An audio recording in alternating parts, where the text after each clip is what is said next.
Hello বন্ধুরা, আমি আপনাদেরকে দেখাতে চলেছি পোলট্রি ফার্ম কীভাবে লালন পালন করা হয় ওগুলোর ছোট্ট একটি ভিডিও।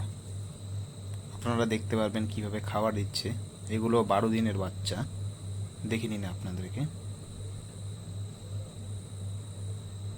এছাড়া কিভাবে জল খাওয়ানো হচ্ছে, খাবার কিভাবে দিচ্ছে, ওগুলোর দানাগুলো দেখে নিন।